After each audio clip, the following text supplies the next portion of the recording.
পুরো মধ্যপ্রাচ্যে ইরান এখন নিজেদের ক্ষমতার এক ঝলক দেখাতে শুরু করেছে। তাদের কাছে থাকা আধুনিক সব প্রযুক্তি একে একে সামনে আনতে শুরু করেছে। এগুলো দেখার পর গোটা বিশ্ব ভাবতেও পারেনি ইরান এতদিন তাদের কাছে এত আধুনিক প্রযুক্তি লুকিয়ে রেখেছিল। ভেরিয়েভ A-50। অনেকেই জানে না, আধুনিক যুদ্ধক্ষেত্রে আকাশে উড়ে বেড়ানো কিছু বিশেষ বিমান থাকে যেগুলো সরাসরি যুদ্ধ করে না। এগুলোর কাজ হলো পুরো যুদ্ধের পরিস্থিতি নিয়ন্ত্রণ করা। আর সেই বিমানগুলোর মধ্যে অন্যতম হলো ভেরিয়েভ A-50।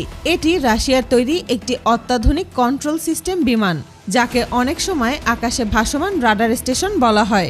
এটা বহু আগে থেকেই ইরানের কাছে আছে। এই বিমানের সবচেয়ে চোখে পড়ার মতো অংশ হলো এর উপরের বড় গোলাকার রাডার ডিস্ক। এই ডিস্কের ভেতরে রয়েছে অত্যন্ত শক্তিশালী নজরদারি রাডার, যা আকাশের বিশাল এলাকা স্ক্যান করতে পারে। সাধারণ যুদ্ধ বিমান যেখানে নিজের রাডার দিয়ে মাত্র কয়েক কিলোমিটার স্ক্যান করে, সেখানে ভেরিয়েভ A-50 প্রায় 1000 কিলোমিটার দূর পর্যন্ত নিখুঁত স্ক্যান করতে পারে। শুধু বিমান নয়, অনেক সময় নিচু উচ্চতায় উড়তে থাকা ড্রোন বা ক্রুজ মিসাইলের গতিপথও এটি ধরতে পারে। বলা হচ্ছে এই বিমানের কারণেই ইরানের আকাশে কোনো কিছু ঢোকার আগেই ইরান তা টের পেয়ে যাচ্ছে। কোনো লক্ষ্যবস্তু শনাক্ত হলে বিমানের ভেতরের কমান্ড সেন্টারে থাকা অপারেটররা সঙ্গে সঙ্গে সেই তথ্য বিশ্লেষণ করেন। এরপর সেই তথ্য কাছাকাছি থাকা যুদ্ধ বিমান, মিসাইল সিস্টেম বা সামরিক ঘাঁটিতে পাঠানো হয়। জানলে অবাক হবেন, এই বিমান দিনের পর দিন আকাশে ভেসে থেকে নজরদারি চালাতে পারে। লিয়াওয়াং-1। সম্প্রতি মধ্যপ্রাচ্যের উত্তেজনাপূর্ণ পরিস্থিতির মধ্যে ইরানের কাছাকাছি সমুদ্রে একটি বিশেষ নজরদারি জাহাজকে দেখা যাওয়ার খবর আন্তর্জাতিক গণমাধ্যমগুলোতে উঠে এসেছে, যেখানে বলা হচ্ছে এটা চীনের বিখ্যাত স্পেস ট্র্যাকিং জাহাজ লিয়াওয়াং সিরিজের একটি জাহাজ। এই ধরনের জাহাজকে সাধারণত যুদ্ধজাহাজ বলা যায় না, কারণ এর কাজ মূলত মহাকাশ, রকেট এবং দীর্ঘপাল্লার মিসাইল এবং আকাশে উড়তে থাকা প্রতিটা ক্ষুদ্র জিনিসের উপর নজরদারি করা। এই জাহাজের সবচেয়ে অবাক করার বিষয় হলো এটি সমুদ্রের মাঝখান থেকে পৃথিবীর যে কোনো প্রান্তের রকেট ও মিসাইল উড়ানোর গতিপথ পর্যবেক্ষণ করতে পারে। জাহাজটির ডেকে বড় বড় সাদা রাডার ডিশ ও স্যাটেলাইট অ্যান্টেনা বসানো থাকে। এগুলো এতটাই শক্তিশালী যে কয়েক হাজার কিলোমিটার দূরে থাকা রকেট বা মিসাইলের গতিপথ শনাক্ত করতে পারে। রকেট কত গতিতে উড়ছে, কোন দিকে যাচ্ছে, কত উচ্চতায় পৌঁছেছে, এসব তথ্য মুহূর্তের মধ্যেই সংগ্রহ করে। এই জাহাজের আরেকটি গুরুত্বপূর্ণ কাজ হলো মিসাইল ও স্যাটেলাইটের সঙ্গে যোগাযোগ বজায় রাখা। বিশেষ করে হাইপারসনিক মিসাইল পরীক্ষা হলে এই জাহাজ দূর থেকে পুরো গতিপথ পর্যবেক্ষণ করতে পারে, কারণ খুব কম রাডার এত উচ্চ গতির মিসাইল ট্র্যাক করতে পারে।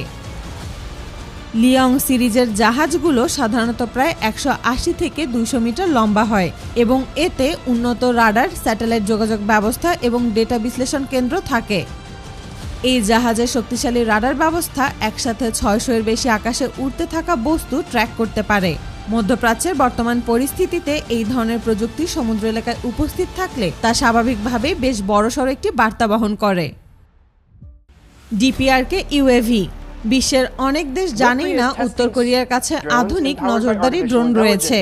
এই ড্রোনগুলো দেখতে অনেক সময় সাধারণ ছোট বিমানের মতো হলেও এগুলো মূলত নজরদারি, সীমান্ত পর্যবেক্ষণ এবং সামরিক তথ্য সংগ্রহের জন্য ব্যবহার করা হয়।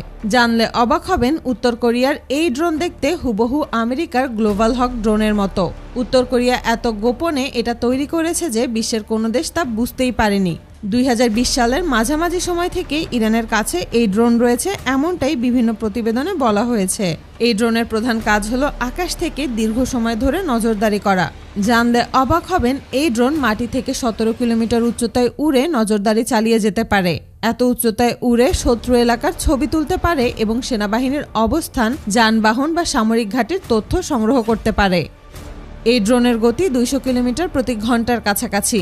তবে অবাক করা ব্যাপার হলো এগুলো একটানা কয়েক ঘন্টা আকাশে নির্দিষ্ট জায়গায় দাঁড়িয়ে থেকে পুরো এলাকার উপর নজরদারি করতে পারে। ড্রোনগুলো সাধারণত দূর থেকে বিশেষ রাডার কন্ট্রোল স্টেশন থেকে চালানো হয়। অপারেটররা লাইভ ভিডিও দেখে পরিস্থিতি পর্যবেক্ষণ করতে পারে। আবাবিল UAV। অনেকেই জানে না ইরানের হাতে রয়েছে তাদের নিজস্ব তৈরি একটি সামরিক ড্রোন আবাবিল UAV। আবাবিল UAV মূলত ইরানের তৈরি একটি ট্যাকটিক্যাল নজরদারি ও আক্রমণ ড্রোন। এতে উচ্চ ক্ষমতার ক্যামেরা, ইলেকট্রনিক সেন্সর এবং যোগাযোগ ব্যবস্থা থাকে, যার মাধ্যমে ড্রোন থেকে সরাসরি লাইভ ভিডিও গ্রাউন্ড কন্ট্রোল স্টেশনে পাঠানো যায়। এই ড্রোনের একটি বিশেষ বৈশিষ্ট্য হলো এর ক্যাটাপল্ট লঞ্চ সিস্টেম, অর্থাৎ বড় রানওয়ে ছাড়াই বিশেষ লঞ্চার থেকে এটিকে আকাশে ছুড়ে দেওয়া যায়।